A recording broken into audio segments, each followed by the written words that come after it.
All right, we're gonna go ahead and now find the area of a sector. Now for area of a sector, first you just need to understand what a sector is. And a sector is just a piece of the circle. Specifically, imagine it like a piece of cake or a slice of pizza. Okay, so just think of it like that. It's almost like a triangle, but it's not because this is a curved edge. Now, to determine the area of the sector, you need to realize since it's just a section, it's just a piece, it's just a fraction. And so normally to find the area of a circle, it's pi r squared. And the fraction is going to be your angle over 360. Because that's simple. Let's go ahead and look at the first one. The first one's a semicircle. So a semicircle, you guys know that it's just half a circle. So normally we would just divide by 2. I just want to explain, where this formula is derived from and how we're going to go about everything else. So first we have to find theta, and theta represents our angle. Well, since this is half a circle, I automatically know that theta is 180. Right now my diameter is 10, so my radius is actually 5. So when I go and I substitute, it's going to be 180 times pi times my radius squared over 360. But if you think about it, 180 over 360 is 1/2. So it's the same thing as saying pi 5 squared over 2.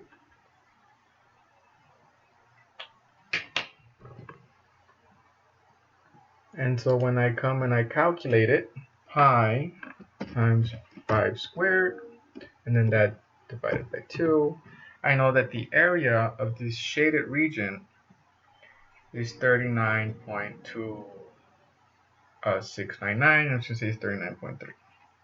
And in this case, since I gave you the units, you would expect the area to have units of centimeters squared.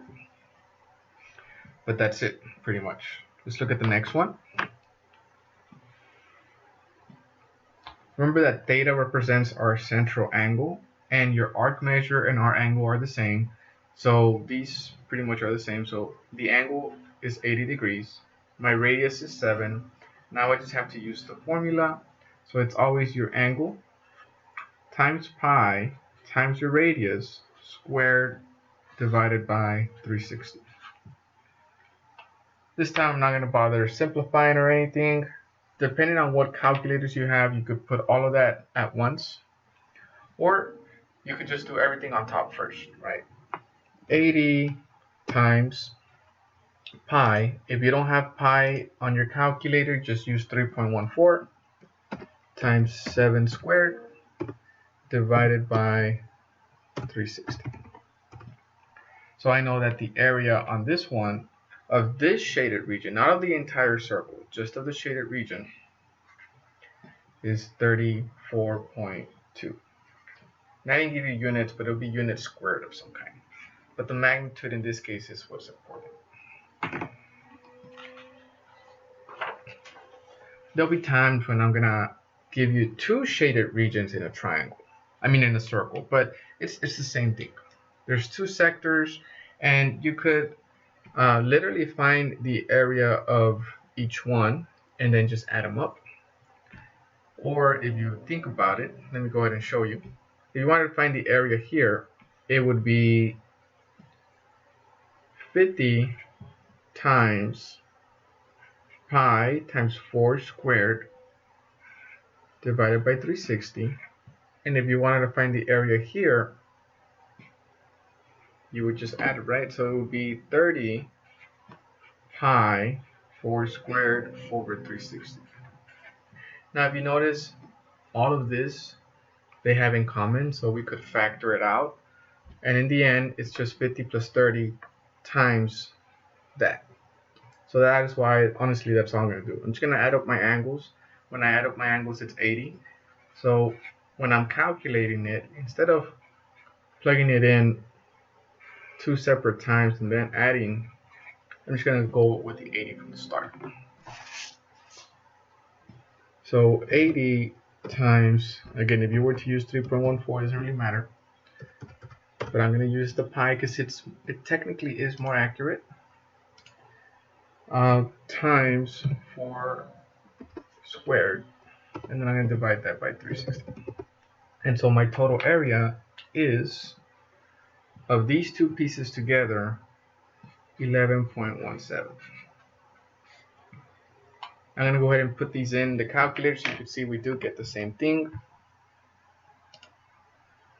So we have here 50 times pi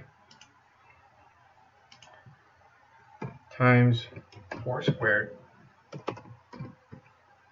over 360 plus 30 times pi times 4 squared over 360.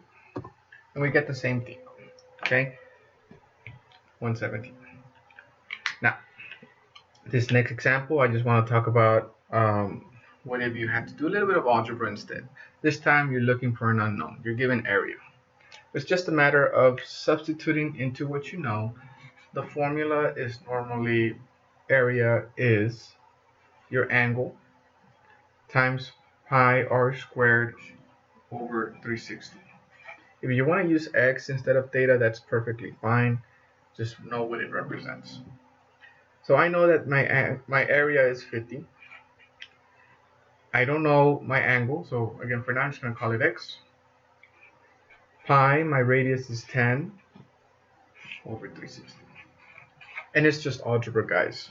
Inverse operations leave x by itself. I'm going to go ahead and multiply by 360, and I'm going to divide by what's on top. So it's going to be 360 times 50 divided by pi and 10 squared.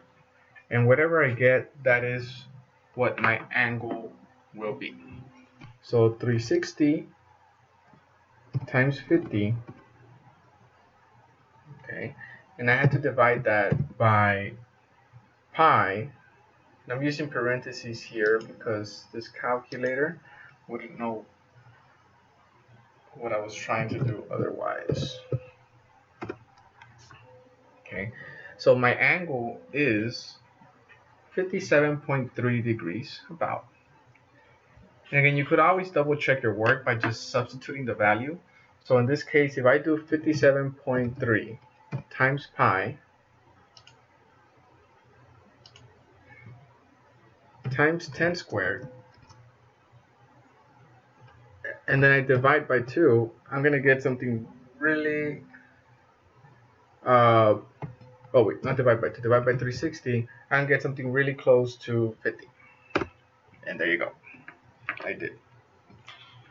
Likewise, instead of solving for an angle, sometimes you could be solving for a, you could be solving for the radius. But again, it's the same thing. Substitute what you know. So it would be 100 is equal to 30 times pi. Your radius must be squared over 360. So we do literally the same operation. It's going to be 360 times 100 divided by 30 times pi. And this is equal to r squared. That's the one difference here. So when I do the work here, so 360 times 100, and then that divided by pi and 30. So 30 pi. So this gives me 381.97. I'm just going to say it's 382. That's my radius squared, but I have to do the square root. Don't forget about that. So when I do the square root of 382, that is what the radius will be. So a lot of times this is what trips students out. They stop there and they don't go that extra step. So I know that the radius is about 19.5. That's what my radius is. I'm going to go ahead and go back and substitute and see if I get a relatively close answer. Okay, so if I do 30 times pi times this 19.5 squared, and I was to divide that by 360, I should get something really close to 100, and I do. Okay, so again, there's always ways to check your work. Check your work, it helps. All right.